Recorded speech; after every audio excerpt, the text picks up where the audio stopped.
அடடடடடா!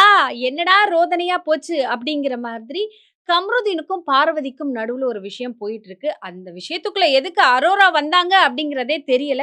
Good touch, bad touch. அவரு என்ன bad touch பண்ணாரு அப்படின்னு, பார்வதி அவர்கள் திவாகர் கிட்ட போய் சொன்னதாவும், திவாகர் வந்துட்டு அத எல்லார் முன்னாடியும் சொல்லிட்டதாகவும் ஒரு விஷயம் போயிட்டு இருக்கு. அத வந்துட்டு ஒரு 1 வீக்குக்கு முன்னாடி பார்வதி கேட்கலங்க. எனக்கு தெரிஞ்சு கம்ருதீன் தான் அத போய் ஆரம்பிச்சாரு. அத வச்சு ஒரு சண்ட போச்சு. அதுக்கு நடுவுல அரோரா போயிட்டு, "இத பத்தின ஒரு முழு விளக்கத்த கேளு.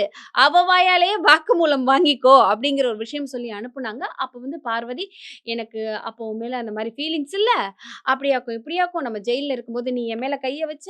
அத நான் தட்டுனேன். எனக்கு அந்த மாரி தோணுச்சு அப்படிங்கிறத தான் நான் திவாகர் கிட்ட சொன்னேன். வேற எதுவும் இல்லடா. உன் கூட பழகுனதுக்கு அப்புறம் நான் உன்ன எந்த இடத்துலயுமே இது பண்ணி விட்டு குடுத்தது கிடையாது." அப்படின்னுங்கிறத சொன்னாங்க.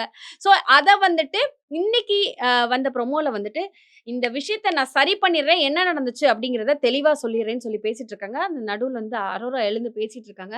"நான் அந்த பேட் டச் அப்படிங்கிற விஷயத்த ஒரு எடுத்து எடுத்து கொண்டு வரீங்க பார்வதி" அப்படின்னு சொல்லி அரோரா கேட்கும்போது, பார்வதி அதுக்கு பதில் சொல்றாங்க, "அந்த பேட் டச் அப்படிங்கிற விஷயத்த நான் ஒரு தடவ தான் சொன்னேன். ஆனா நீங்க எல்லாரும் 100, 100, 100 தடவ சொல்லிட்டு இருக்கிறீங்க.